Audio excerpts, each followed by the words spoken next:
माळवा प्रांतात त्यांनी चौथ वसुलीचे अधिकार मिळवत होळकर घराण्याची स्थापना केलेली होती आणि किमान 75% लोकसंख्याचं उत्पन्नाचं साधन हे शेती व्यतिरिक्त असलं पाहिजे. खूप अवघड आहे असं मला वाटतं. पूर्वी असं विचारायचे की किती लोकसंख्या ग्रामीण भागात, किती लोकसंख्या शहरी भागात.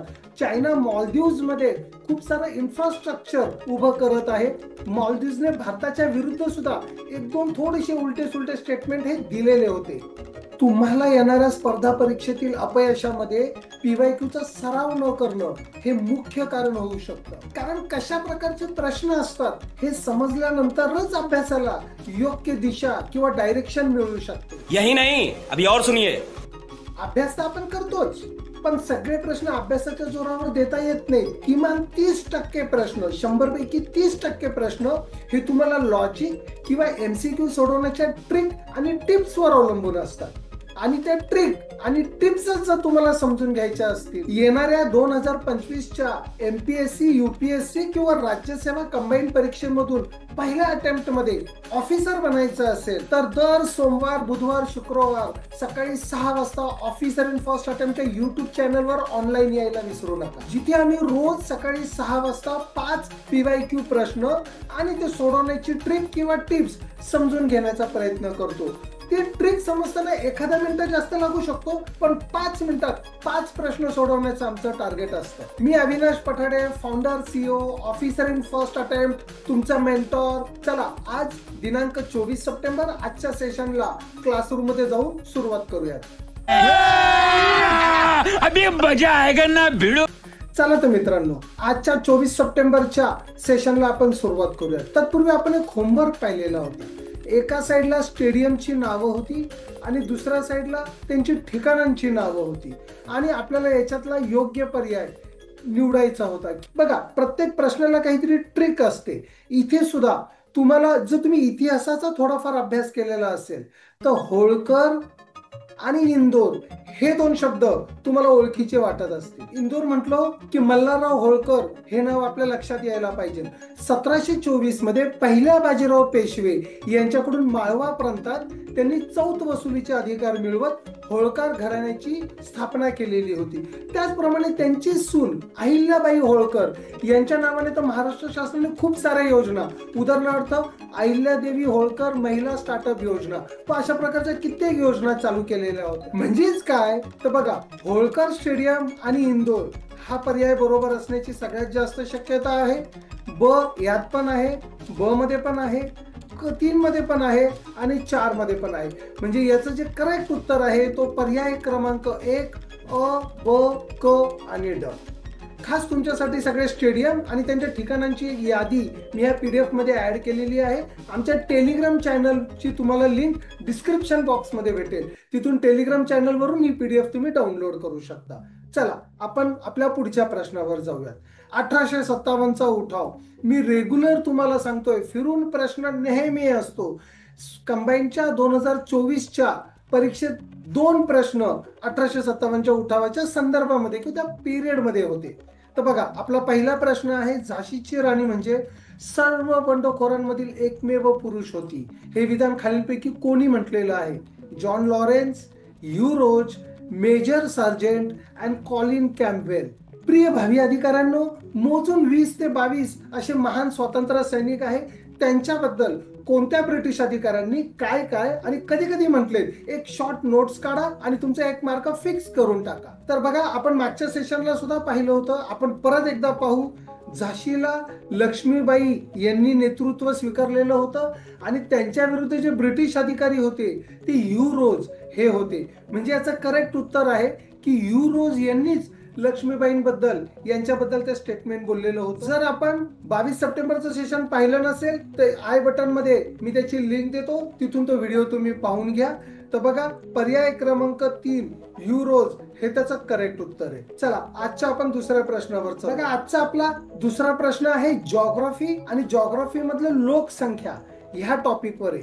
प्रश्न आहे, भारतीय जनगणनेनुसार खालीलपैकी कोणती वस्ती नागरी वस्ती म्हणून ओळखली जाते? नागरी म्हणजे शहर. आपला भारत ग्रामीण आणि शहर ह्या 2 पार्ट मध्ये डिवाइड आहे. तर कशाला शहर म्हणतात हे आपल्याला समजलं पाहिजे. मित्रांनो, प्रश्न विचारायचा पॅटर्न कसा टप्प्याटप्प्याने चेंज होतो आहे हे तुम्हाला समजलं पाहिजे. पूर्वी आकडेवारी विचारायचे, आता कन्सेप्ट विचारतात. पूर्वी असं विचारायचे की किती लोकसंख्या ग्रामीण भागात, किती लोकसंख्या शहरी भागात. आता कन्सेप्टवर प्रश्न आहे की नेमकं शहरी लोकसंख्या कशाला म्हणतात. प्रश्नांवरती आपल्याला पर्याय काय दिले. म्हटलंय की तिथं महानगरपालिका आणि नगरपालिका असली पाहिजे. 5,000 पेक्षा जास्त लोकसंख्या असावी.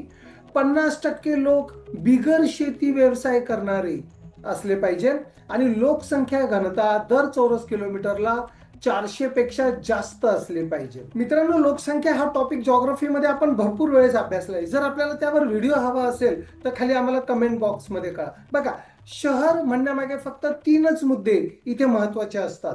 एक म्हणजे तिथे किमान 5,000 एवढी लोकसंख्या असली पाहिजे.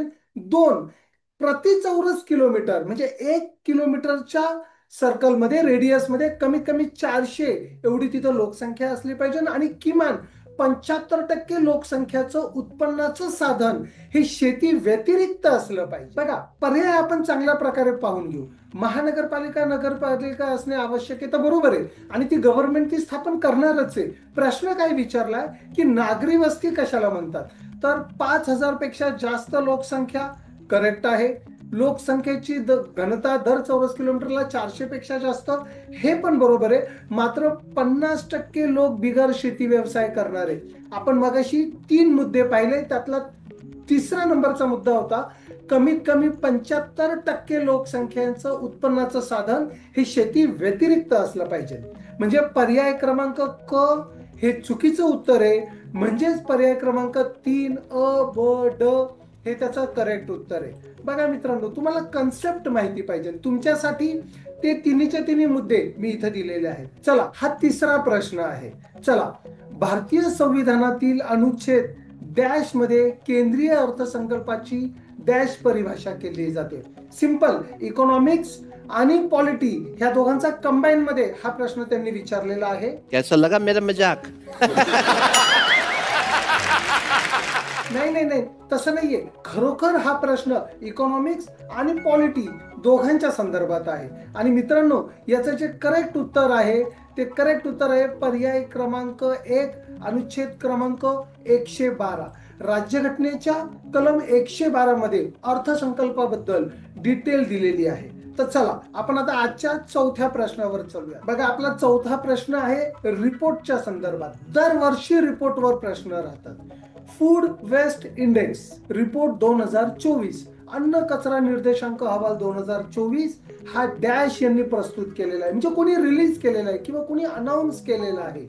पर्याय क्रमांक 1, संयुक्त राष्ट्रसंघ पर्यावरण कार्यक्रम, युनायटेड नेशन एन्व्हायरमेंट प्रोग्राम, अन्न आणि कृषी संघटना, फूड अँड ऍग्रिकल्चर ऑर्गनायझेशन, संयुक्त राष्ट्रसंघ कृषी कार्यक्रम, युनायटेड नेशन ऍग्रिकल्चर प्रोग्राम आणि हवामान बदलाच्या समस्येवरील आंतर सरकारी परिषद, inter governmental panel on climate change. मित्रांनो, ह्या प्रकारचे खास करून पॉलिटिशी रिलेटेड असणारे प्रश्न 10 सेकंदात तुम्हाला उत्तर देता आलं पाहिजे. डोळे बंद करून तुमच्या लक्षात आलं पाहिजे. फूड वेस्ट इंडेक्स रिपोर्ट 2024 हा युनायटेड नेशन्स एन्व्हायरमेंटल प्रोग्राम यांनी अनाउन्स केलेला आहे. आंतरराष्ट्रीय लेवलला युनायटेड नेशनने जेवढेही रिपोर्ट अनाउन्स केले, दरवर्षी किंवा एक दिवसाआड यावर प्रश्न असतो. किती रिपोर्ट आहेत? मोजून 20 ते 22 रिपोर्ट आहेत. सगळ्या रिपोर्टची एक यादी करा आणि तो कोणी अनाउन्स केला, कधी अनाउन्स केला, त्याचं ब्रीद वाक्य काय आहे, एकदम शॉर्ट एका पानामध्ये शॉर्ट नोट्स काढा आणि तुमचा 1 मार्क फिक्स करा. तुम्हाला काही अडचण असेल तर मला कमेंट बॉक्समध्ये म्हणा. मी तुमच्यासाठी शॉर्ट नोट्सचा एक छोटा 10-15 मिनिटांचा व्हिडिओ बनवून तुमच्यासाठी रिलीज करतो. काही खूप अवघड आहे असं मला वाटत नाही. तर याचा करेक्ट उत्तर आहे पर्याय क्रमांक 1, युनायटेड नेशन एन्व्हायरमेंट प्रोग्राम, संयुक्त राष्ट्रसंघ पर्यावरण कार्यक्रम. ठीक आहे. बघा, तुमच्यासाठी युनायटेड नेशन एन्व्हायरमेंटल प्रोग्रामने जे काही रिपोर्ट्स आहेत त्याची डिटेल आणि त्याची कारणं सुद्धा दिलेली आहेत. व्यवस्थित अभ्यास करा. चला, आपण आजच्या 5व्या प्रश्नावर वळूया. आपला आजचा जो 5वा प्रश्न आहे हा मालदीवच्या संदर्भामध्ये आहे. आणि मालदीव आपल्याला माहिती आहे 2024 ला सगळ्यात जास्त चर्चेमधला विषय होता आणि म्हणून 2024 च्या कंबाईन आणि राज्यसेवेत ज्या दोन्ही परीक्षा 2025 मध्ये झाला त्यात प्रश्न आला होता. जर आपण न्यूजपेपर वाचत असाल तर आपल्याला आयडिया आहे, चायनाने मालदीव्सला 2024 मध्ये मोठ्या प्रमाणात आणि कमी इंटरेस्टवर कर्ज उपलब्ध करून दिलं होतं. त्याचप्रमाणे चायना मालदीव्स मध्ये खूप सारं इन्फ्रास्ट्रक्चर उभं करत आहे, रोड ब्रिज वगैरे उभं करत आहे. त्यामुळे मालदीव्सला भारतापेक्षा चायनाला प्राधान्य देणं महत्वाचं होतं आणि म्हणून मालदीव्सने भारताच्या विरुद्ध सुद्धा एक दोन थोडेसे उलटे सुलटे स्टेटमेंट हे दिलेले होते. कोई तरीका है भीख मांगने का? भीख तो हाथ जोड़ के मांगते, आप लोग तो दादागिरी कर रहे हैं. आता हे असंच आहे मित्रांनो, त्यात आपण काही करू शकत नाही. पण आपण पर्याय पाहूयात. पर्याय क्रमांक 1 आहे, मालदीव मधील लोकसंख्या बहुतांशी मालदीव वंश गटाची आहे. 2, मालदीवचा इस्लाम हा त्यांचा अधिकृत धर्म आहे. अधिकृत भाषा अरेबिक आहे आणि राष्ट्रपती हे राज्य आणि शासन प्रमुख आहेत. मित्रांनो, जर आपण न्यूजपेपर वाचला असेल तर यावर मालदीवच्या भाषेवर सगळ्यात जास्त चर्चा झालेली आहे आणि यांनी इथे अधिकृत भाषा अरेबिक असंच म्हटलेलं आहे. त्यामुळे तुम्हाला परीक्षेत एका सेकंदात उत्तर द्यायला जमायला पाहिजे नाही की मालदीवची जी अधिकृत भाषा आहे ती द्विवेही ही आहे, ती अरेबी नाहीये.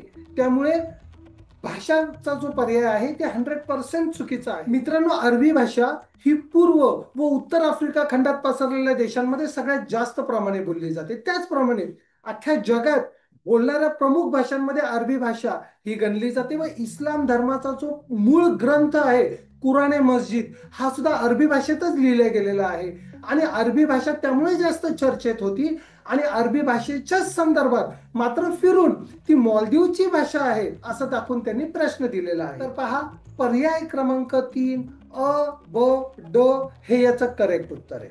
चला मित्रांनो, आपण आता होमवर्क पाहूयात, ज्याचं उत्तर तुम्हाला 26 सप्टेंबर पर्यंत द्यायचं आहे.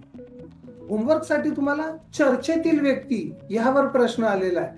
तर जॉन फॉसे, ठीक आहे ना, ही चर्चेतील व्यक्ती आहे. मी तुम्हाला सांगणार नाही त्यांना कोणता पुरस्कार भेटलेला होता, ठीक आहे. तर पुढीलपैकी कोणत्या साहित्य कृती या जॉन फॉसे या व्यक्ती महत्वाच्या आहेत? अ, बोट हाऊस, 2, मेलॉनकाली है ना, क, रॉड्स, स्वॉट, रेड अँड ब्लॅक, ठीक आहे. आणि पर्याय त्यांनी दिलेत अ ब क, फक्त अ ब, फक्त अ आणि अ आणि क, ठीक आहे ना. म्हणजे त्यांनी लिहिलेली पुस्तकं ही तुम्हाला माहिती आहेत का, असा हा तो प्रश्न आहे. आणि ती व्यक्ती तुम्हाला माहिती आहे का? मित्रांनो, आजचं सेशन तुम्ही सगळं पाहिलं. चला आपण ऑफिसर इन फर्स्ट अटेम्प्टच्या लायब्ररीमध्ये जाऊया. आणि मित्रांनो, अत्यंत महत्वाची बाब, आपल्याला नशामुक्त भारत करायचा आहे. ही नशा तुम्हाला मुळासकट उखडून काढणार आहे. एक आज शपथ घ्यायची आहे की आपण कधीही दारू, तंबाखू, गुटखा याचं कधीही सेवन करणार नाही. आपलं बॉडी, आपलं शरीर, आपण फिजिकली फिट राहिलो पाहिजे, हे आपलं पहिलं उद्देश आहे. ऑफिसर इन फर्स्ट अटेम्प्टच्या लायब्ररीमध्ये आपल्या सगळ्यांचं स्वागत आहे. अजूनपर्यंत जर तुम्ही ऑफिसर इन फर्स्ट अटेम्प्टच्या युट्यूब चॅनलला सबस्क्राईब केलेलं नसेल तर बरोबर माझ्या खाली युट्यूब चॅनलची लिंक दिलेली आहे, पहिल्यांदा तिथे जाऊन सबस्क्राईब करा. PYQ सॉल्विंग प्रोग्रामच्या पहिल्या एपिसोड पासून जर सगळे व्हिडिओ पाहायचे असतील तर बरोबर इथे माझ्या वर तुम्हाला लिंक दिलेली आहे, तिथून सगळे व्हिडिओ तुम्ही पाहू शकता. आपण पूर्ण व्हिडिओ पाहिला, आपला खूप खूप आभारी आहे. चला भेटूया आपण आता परवाच्या 26 सप्टेंबरच्या सेशन मध्ये. तोपर्यंत सगळ्यांना नमस्कार.